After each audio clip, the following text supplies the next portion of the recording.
नमस्कार। श्रीमद् वाल्मीकि रामायण अखंड पाठ में हम आ पहुँचे हैं पंचत्रिंशः सर्ग पर, यानी कि अरण्य कांड से 35वां सर्ग। और इस सर्ग में अब पुनः रावण मारीच के पास जाएगा। आपको याद होगा, पहले अकंपन के कहने पर रावण ने मारीच से मिलकर सीता हरण की योजना बनाई थी, लेकिन मारीच ने ज्ञान देकर रावण को वापस भेज दिया था। लेकिन अब शूर्पणखा के उकसाने पर रावण एक बार फिर से तैयार हो गया है सीता हरण के लिए।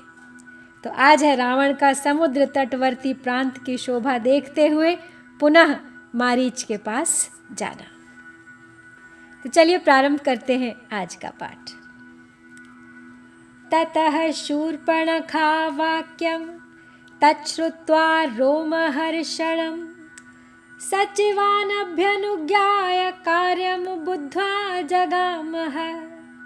तत्कार्यमनुगम्यान्तर्यथावदुपलभ्य च दोषाणां च गुणानां च सम्प्रधार्य बलाबलम् इति कर्तव्यमित्येव कृत्वा निश्चयम् आत्मनः स्थिरबुद्धिस्ततो रम्यां यानशालां जगामः। यानशालां ततो गत्वा प्रच्छन्नं राक्षसाधिपः सूतं सञ्चोदयामास रथः संयुज्यतामिति। एवमुक्तः क्षणेनैव सारथिर्लघु विक्रमः रथं संयोजयामास तस्याभिमतमुत्तमम्। तो शूर्पणखा की वो रोंगटे खड़े कर देने वाली बातें सुनकर रावण मंत्रियों से सलाह लेकर अपने कर्तव्य का निश्चय करके वहाँ से चल दिया। उसने पहले सीताहरण रूपी कार्य पर मन ही मन विचार किया, फिर उसके दोषों और गुणों का यथावत ज्ञान प्राप्त करके बल का अबल का सब निश्चय किया। अंत में जाके यह स्थिर किया रावण ने कि इस काम को तो करना ही चाहिए। जब इस बात पर उसकी बुद्धि जम गई तब वह रमणीय रथशाला में गया। तो गुप्त रूप से रथशाला में जाकर अब राक्षस राज रावण ने अपने सारथी को यह आज्ञा दी कि मेरा रथ जोत कर तैयार करो।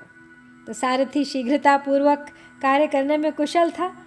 तो रावण की यह आज्ञा पाकर उसने एक ही क्षण में उसके मन के अनुकूल उत्तम रथ जोत कर तैयार कर दिया। कामगम रथमास्थाय कांचनम रत्नभूषितं पिशाच वदनैर्युक्तं खरैः कनकभूषणैः मेघप्रतिमनादेन सा तेन धनदानुजः राक्षसाधिपतिः श्रीमान् ययौ नदनदीपतिम्। श्वेतवालव्यजनः श्वेतच्छत्रो दशाननः स्निग्धवैदूर्यसङ्काशस्तप्तकाञ्चनभूषणः दशग्रीवो विंशतिभुजो दर्शनीयपरिच्छदः त्रिदशारिर्मुनीन्द्रघ्नो दशशीर्षैवाद्रिराट्। कामघमरथमास्थाय शुशुभे राक्षसाधिपः विद्युन्मण्डलवान् मेघः सबलाक इवाम्बरे। तो वो सुवर्णमय रथ जो तैयार किया सारथी ने वो इच्छानुसार चलने वाला था। उसे रत्नों से विभूषित किया गया था। उसमें सोने के साज बाजों से सजे हुए गधे जुते थे जिनका मुख पिशाचों के समान था। रावण उस पर आरूढ़ होकर चल दिया। वह रथ मेघ गर्जना के समान गंभीर घर घर ध्वनि फैलाता हुआ चल रहा था। तो उस रथ से कुबेर का छोटा भाई राक्षस राज रावण अब समुद्र के तट पर पहुंच गया। उस समय उसके लिए सफ़ेद चंवर से हवा की जा रही थी। सिर के ऊपर श्वेत छत्र तना हुआ था। उसकी अंग कांति स्निग्ध वैदूर्य मणि के समान नीली काली दिखाई दे रही थी। वैदूर्य मणि अर्थात नीलम, नीले रंग का सफायर वैदूर्य मणि कहलाता है। वह पक्के सोने के आभूषणों से विभूषित था। उसके 10 मुख, 10 कंठ और 20 भुजाएं थीं। उसके वस्त्राभूषण आदि अन्य उपकरण भी सब देखने योग्य थे। देवताओं का शत्रु और मुनीश्वरों का हत्यारा वह निशाचर 10 शिखरों वाले पर्वतराज के समान प्रतीत हो रहा था। इच्छानुसार चलने वाले उस रथ पर आरूढ़ होकर अब राक्षस राज रावण आकाश में विद्युन मंडल से घिरे हुए तथा वक पंक्तियों से सुशोभित मेघ के समान शोभा पा रहा था। सशैल सागरानुपम वीर्यवानवलोकयन् नाना पुष्प फलैर्वृक्षैरनुकीर्णं सहस्रशः शीतमङ्गलतोयाभिः पद्मिनीभिः समन्ततः विशालैराश्रमपदैर्वेदमद्भिरलङ्कृतः कदल्यटविसंशोभं नारिकेलोपशोभितं सालैस्तालैस्तमालैश्च तरुभिश्च सुपुष्पितैः अत्यन्तनियताहारैः शोभितं परमर्षिभिः नागैः सुपर्णैर्गन्धर्वैः किन्नरैश्च सहस्रशः जितकामैश्च सिद्धैश्च चारणैश्चोपशोभितम् अजैर्वैखानसैर्माशैर्वालखिल्यैर्मरीचिपैः। तो पराक्रमी रावण पर्वत युक्त समुद्र के तट पर पहुंचकर उसकी शोभा देखने लगा। सागर का वह किनारा नाना प्रकार के फल फूल वाले सहस्रों वृक्षों से व्याप्त था। चारों ओर मंगलकारी शीतल जल से भरी हुई पुष्करिणियाँ और वेदिकाओं से मंडित विशाल आश्रम उस सिंधु तट की शोभा बढ़ा रहे थे। कहीं कदली वन और कहीं नारियल के कुंज शोभा पा रहे थे। साल, ताल, तमाल तथा सुंदर फूलों से भरे हुए तरह तरह के वृक्ष उस तट प्रांत को अलंकृत कर रहे थे। अत्यंत नियमित आहार करने वाले बड़े बड़े महर्षियों, नागों, सुपर्णों, गरुड़ों, गंधर्वों तथा सहस्रों किन्नरों से भी उस स्थान की बड़ी शोभा हो रही थी। काम विजयी सिद्धों, चारणों, ब्रह्मा जी के पुत्रों, वानप्रस्थों, माश गोत्र में उत्पन्न मुनियों, बालखिल्य महात्माओं तथा केवल सूर्य किरणों का पान करने वाले तपस्वी जनों से भी वह सागर का तट प्रांत सुशोभित हो रहा था। बालखिल्य नाम के मुनियों का जो आकार है वो अंगूठे के बराबर माना जाता है। कहते हैं कि दक्ष तथा क्रिया से उत्पन्न पुत्री सन्नति से क्रतु ऋषि ने विवाह रचाया था और इसी दंपति से 60,000 बालखिल्य नाम के पुत्र उत्पन्न हुए थे, छोटे छोटे अंगूठे के आकार के। दिव्याभरणमाल्याभिर्दिव्यरूपाभिरावृतं क्रीडारतविधिज्ञाभिरप्सरोभिः सहस्रशः सेवितं देवपत्नीभिः श्रीमतीभिरुपासितं देवदानवसङ्घैश्च चरितं त्वमृताशिभिः हंसक्राञ्च प्लवाकीर्णं सारसैः सम्प्रसादितं वैदूर्यप्रस्तरं स्निग्धं सान्द्रं सागरतेजसा पाण्डुराणि विशालानि दिव्यमाल्ययुतानि च तुर्यगीताविजुष्टानि मानानि समन्ततः तपसाजितलोकानां कामगान्यभिः सम्पतन् गन्धर्वाप्सरश्चैव ददर्श धनदानजः। तो दिव्य आभूषणों और पुष्प मालाओं को धारण करने वाली तथा क्रीड़ा विहार की विधि को जानने वाली सहस्रों दिव्य रूपिणी अप्सराएं वहाँ सब ओर विचर रही थीं। कितनी ही शोभाशालिनी देवांगनाएं उस सिंधु तट का सेवन करती हुई आसपास बैठी थीं। देवताओं और दानवों के समूह तथा अमृत भोजी देवगण वहाँ विचर रहे थे। सिंधु का वह तट समुद्र के तेज से, उसकी तरंग मालाओं के स्पर्श से स्निग्ध एवं शीतल था। वहाँ हंस, क्रौंच तथा मेंढक सब ओर फैले हुए थे और सारस उसकी शोभा बढ़ा रहे थे। उस तट पर वैदूर्य मणि के सदृश श्याम रंग के प्रस्तर दिखाई देते थे। प्रस्तर यानी पत्थर, तो नीले चमकते हुए पत्थर वहाँ पर दिखाई देते थे। आकाश मार्ग से यात्रा करते हुए कुबेर के छोटे भाई रावण ने रास्ते में सब और बहुत से श्वेत वर्ण के विमानों, गंधर्वों तथा अप्सराओं को भी देखा। वे इच्छानुसार चलने वाले विशाल विमान उन पुण्यात्मा पुरुषों के थे जिन्होंने तपस्या से पुण्य लोकों पर विजय पाई थी। उन विमानों को दिव्य पुष्पों से सजाया गया था और उनके भीतर से गीत वाद्य की ध्वनि प्रकट हो रही थी। निर्यास सरस मूलानां चंदनानां सहस्रशः वनानि पश्यन् सौम्यानि घ्राणतृप्ति कराणि च अगुरुणां च मुख्यानां वनान्युपवनानि च तक्कोलानां च जात्यानां फलिनां च सुगन्धिनां पुष्पाणि च तमालस्य गुल्मानि मरीचस्य च मुक्तानां च समूहानि शुष्यमाणानि तीरतः शैलानि प्रवरांश्चैव प्रवालानि च यांस्तथा काञ्चनानि च शृङ्गाणि राजतानि तथैव च प्रस्रवाणि मनोज्ञानि प्रसन्नान्यद्भुतानि च धनधान्योपपन्नानि स्त्रीरत्नैरावृतानि च। आगे बढ़ने पर उसने जिनकी जड़ों से गोंद निकाले हुए थे ऐसे चंदनों के सहस्रों वन देखे जो बड़े ही सुहावने और अपनी सुगंध से नासिका को तृप्त करने वाले थे। कहीं श्रेष्ठ अगर के वन थे और कहीं उत्तम जाति के सुगंधित फल वाले तक्कोलों के उपवन थे।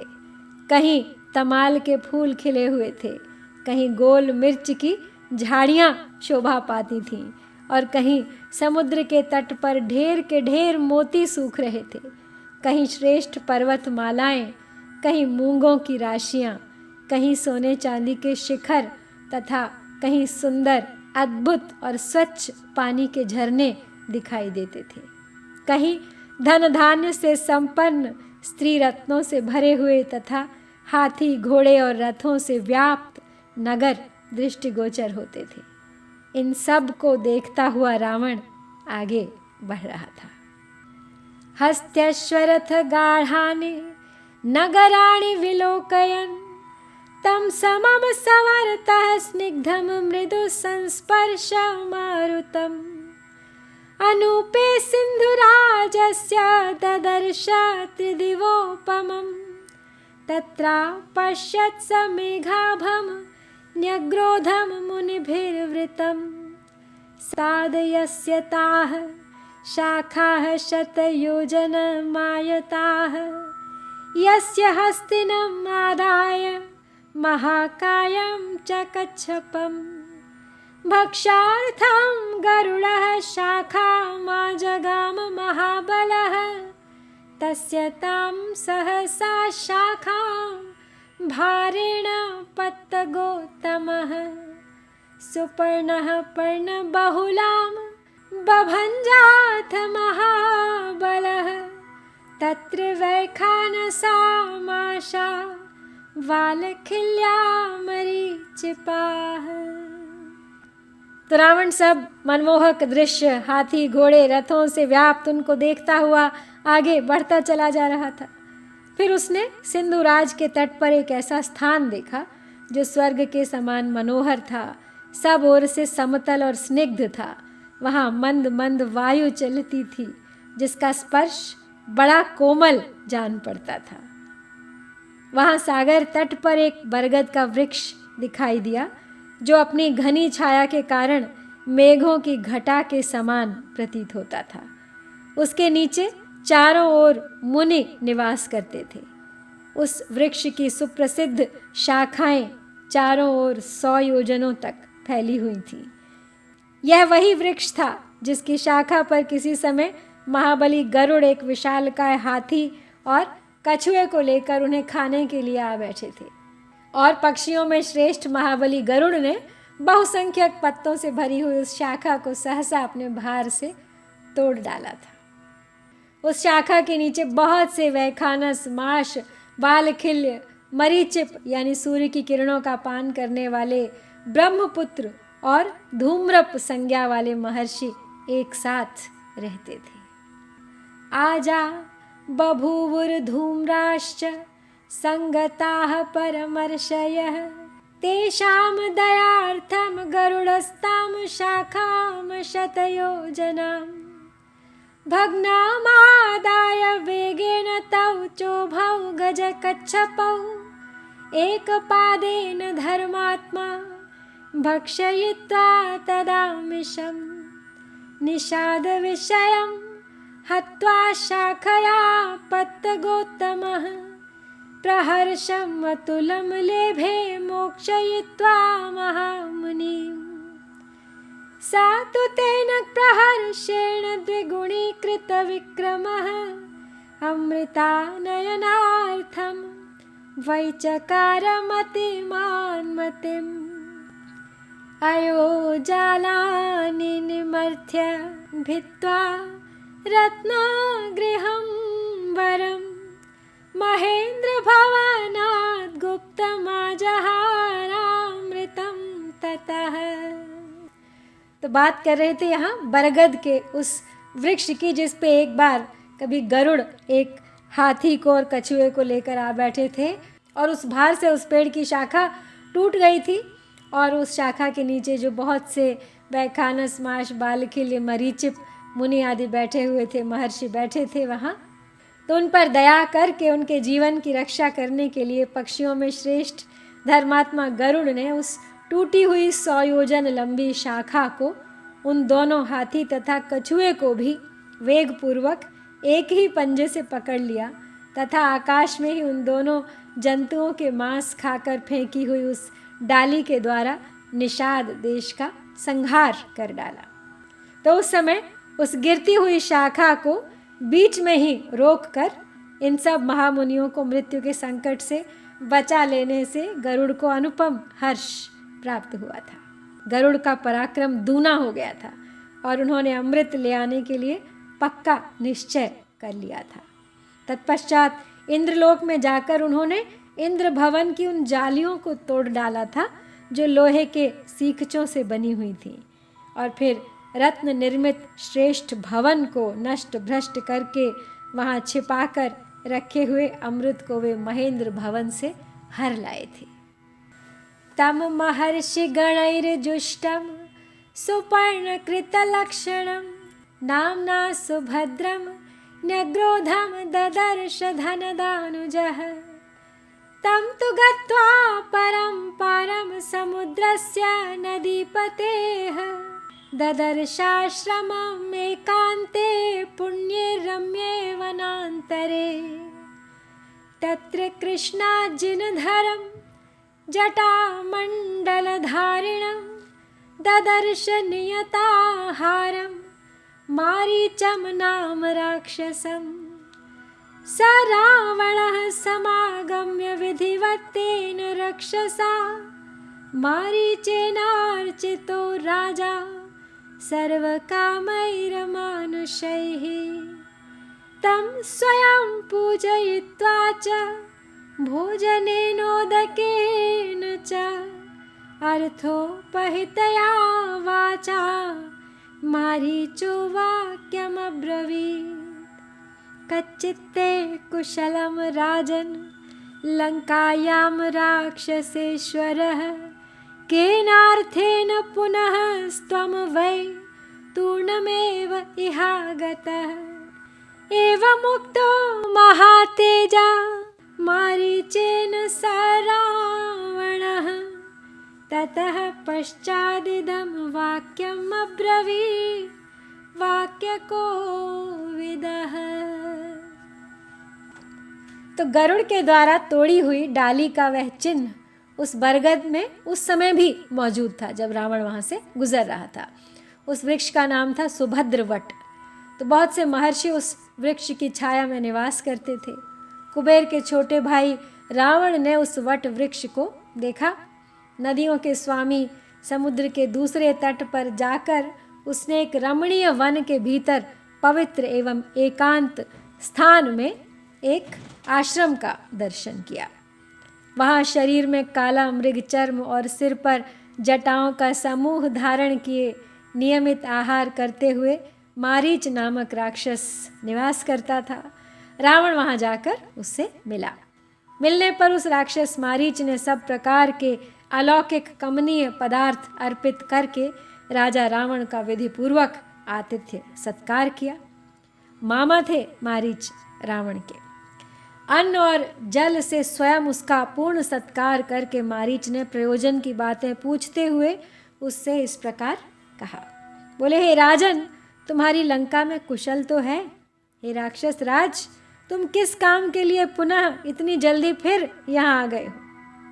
तो मारीच के इस प्रकार पूछने पर वाक्य कोविद, वाक चातुर्य कुशल महातेजस्वी रावण ने उससे अब इस प्रकार कहा।